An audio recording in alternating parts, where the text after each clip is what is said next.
Welcome to the Breaking 90 podcast, where we talk about all things sustainable fat loss. We take people on 90-day journeys to creating fat loss forever.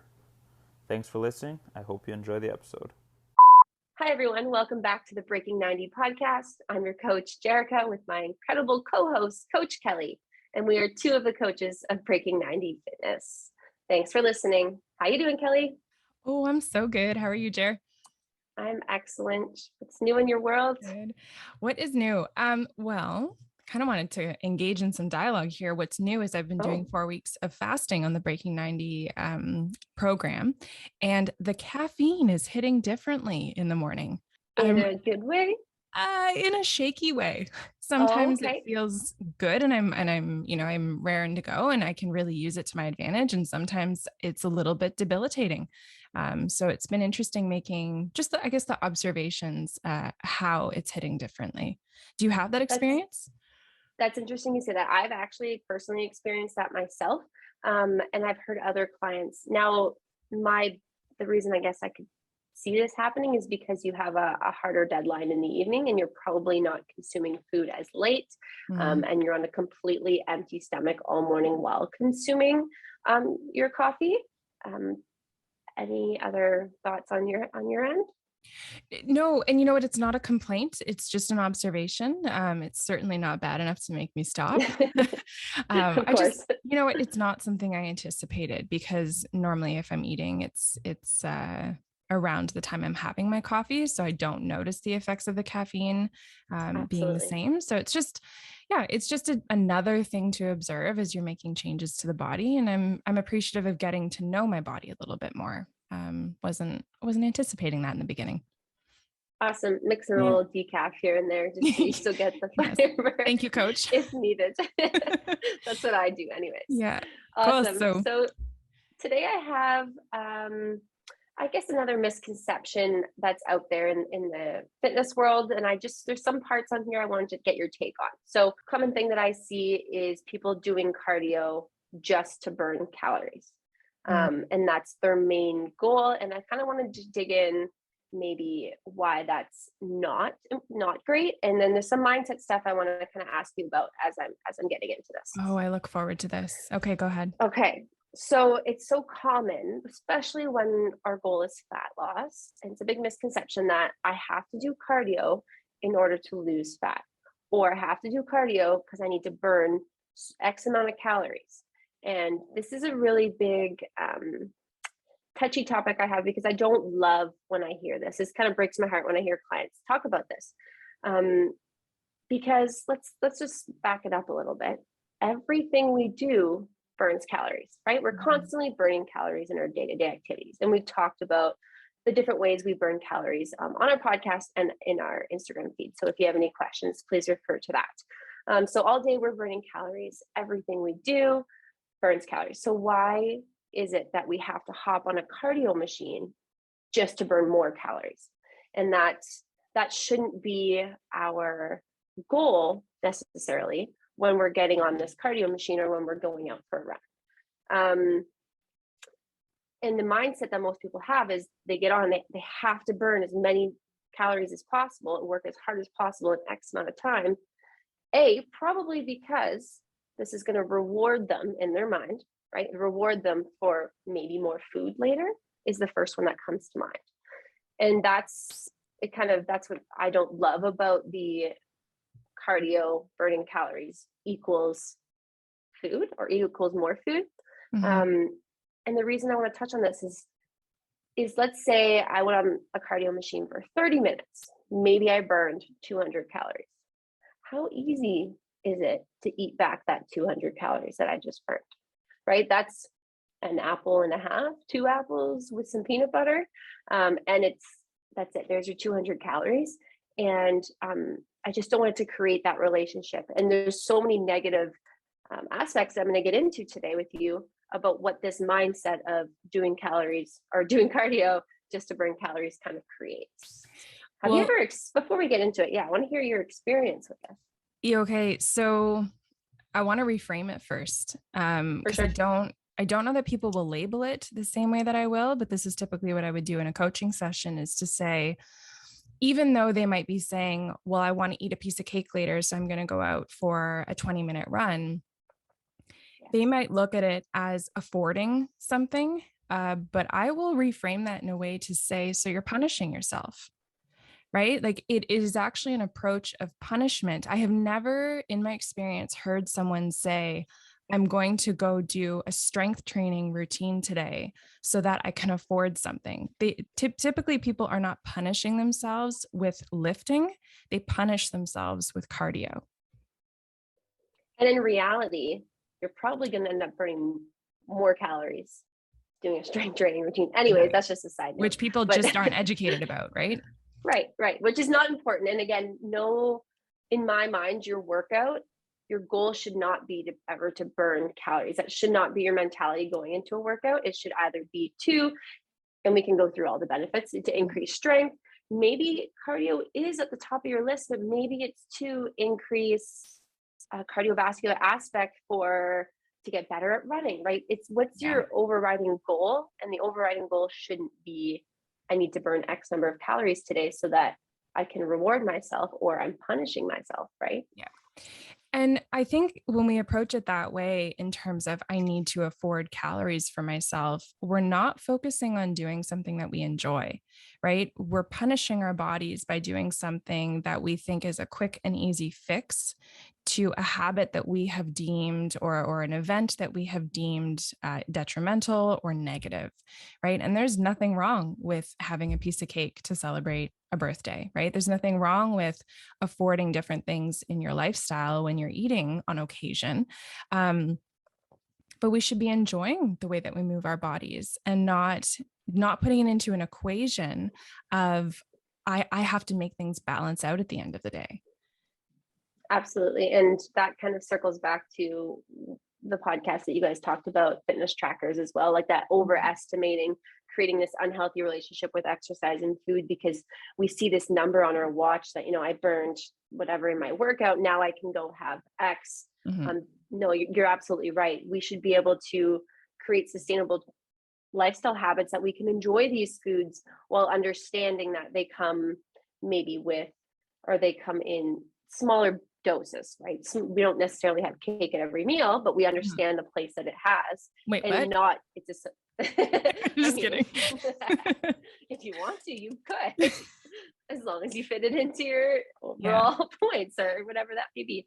So it creates these unhealthy relationships with exercise, like you said. So it makes you think that cardio has to be long, it has to be boring, it has to be monotonous, it has to be a punishment. Whereas cardio can be a walk with your dogs, like I mentioned other podcasts, rollerblading, because I love it. And there's a goal with that cardio routine for me, or for when I rollerblade. It's because I want to get outside, right? There's the benefit. I'm going to work on my heart health, another great benefit. Cardio can help to reduce blood pressure, help my sleep, mental health, right? There's so many other benefits that cardio, and I'm not talking that cardio is bad and we shouldn't be doing it. I think there's an excellent place that it has in our exercise routine. I really do. But just the mindset going into it, the goal behind it, should be different. Yeah, because really, I'm just going to say what you're saying backwards. When we focus on doing cardio in order to buy back calories, then we're actually losing sight of the goal of cardio itself, right? So you were talking about rollerblading with your dog earlier. And if you are on a mission at this point to burn calories so that you can afford cake later, you may not be staying in connection with your dog's needs at this point. You may be trying to pull the dog farther and faster because you have this fixation on what is this going to do to my hips or my thighs or whatever. And now we've lost total sight of what we're doing and why we're doing it. Absolutely. I'm really glad that you made that connection, and that can be tailored into so many different aspects. It's going in with a different mentality. And it's unfortunately something that I see as a coach, and I'm sure you hear often with your coaching calls. It's a really common misconception with having to afford or buy specific foods through cardio. There was a quote that, go ahead. No, I love quotes. You go. No, I just said there's a quote that I read that said like over relying on cardio without dietary intervention is the biggest mistake in terms of fat loss. And I was like, yeah, that is exactly how we as Breaking 90 coaches feel when it comes to cardio without changing our nutritional dietary interventions or nutritional dietary needs.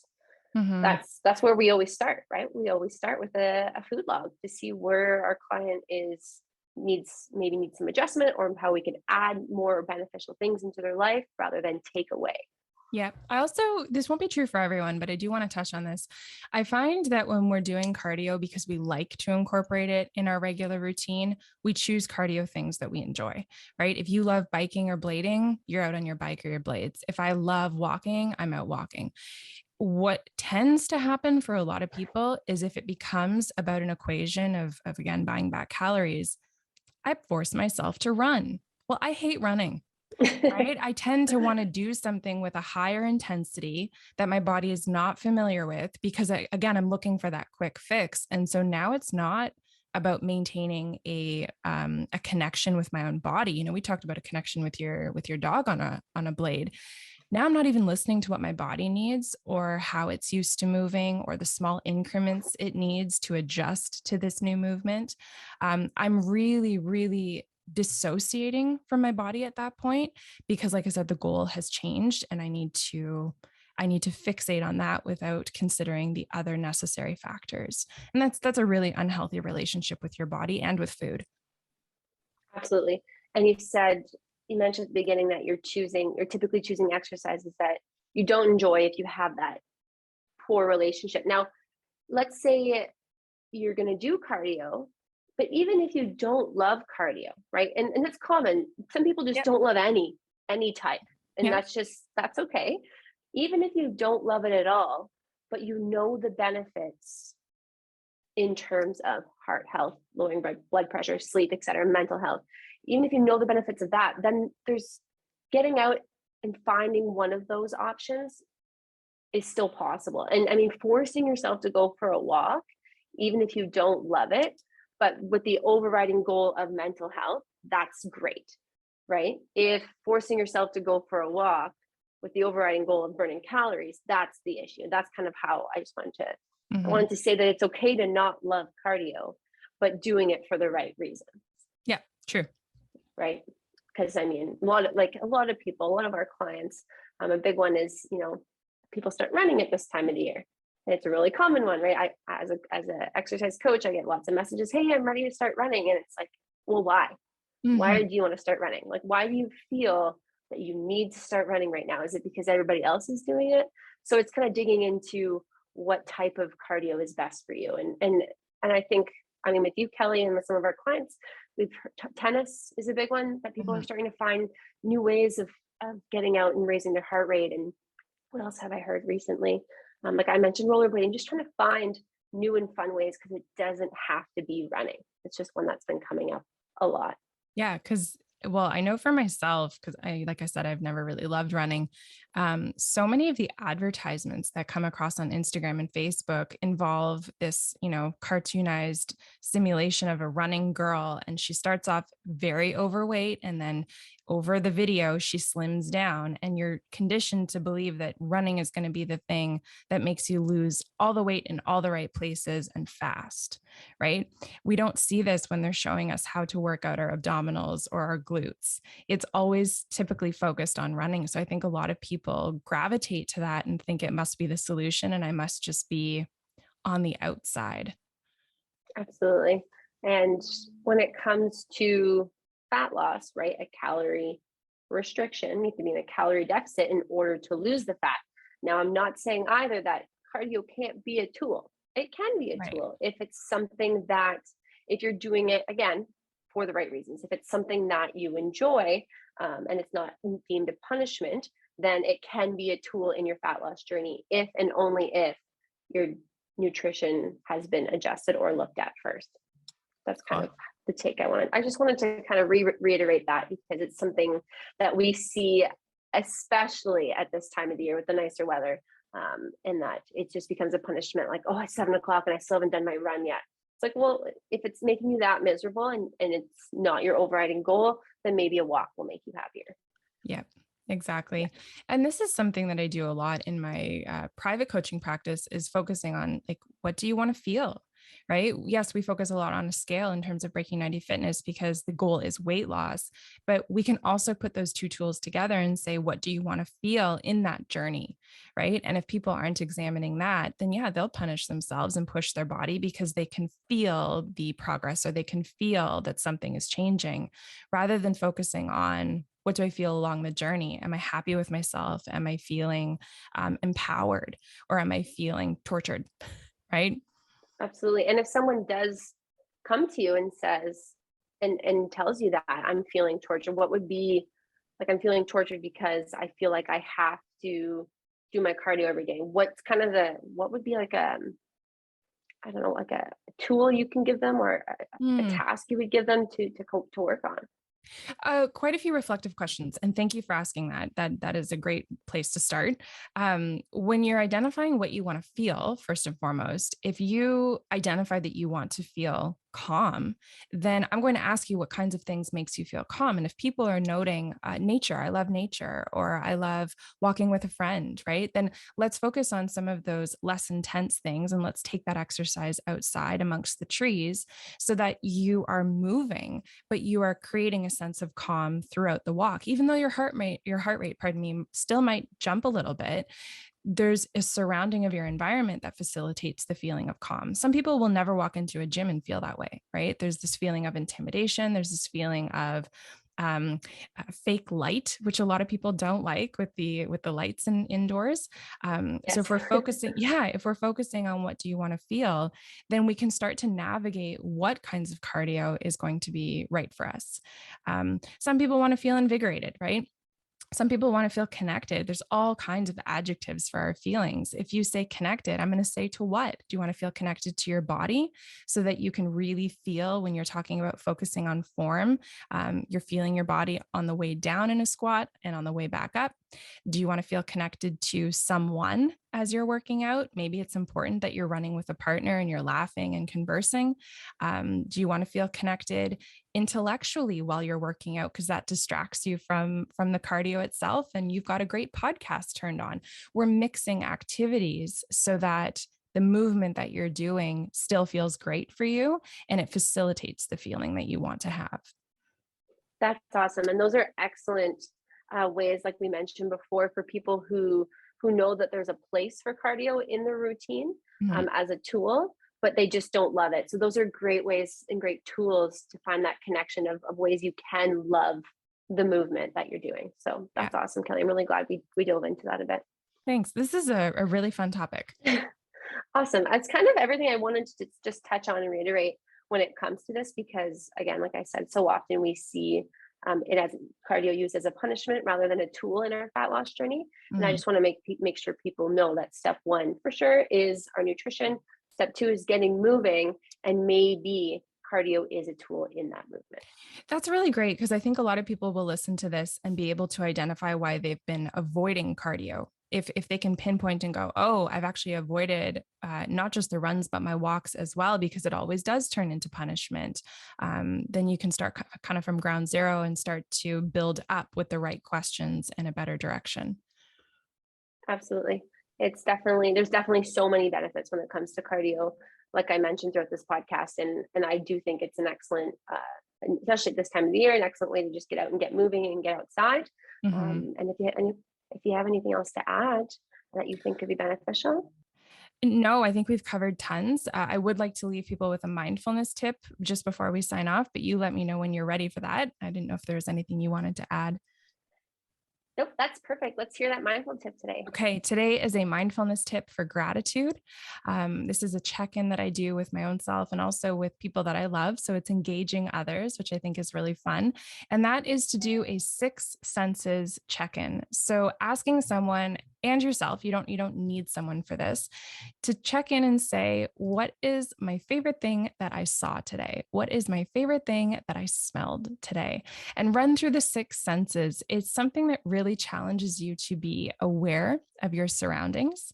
It's something that pushes you into a place of no matter how difficult the day was or where my emotions might be right now, I can refocus my attention to where I want it to be.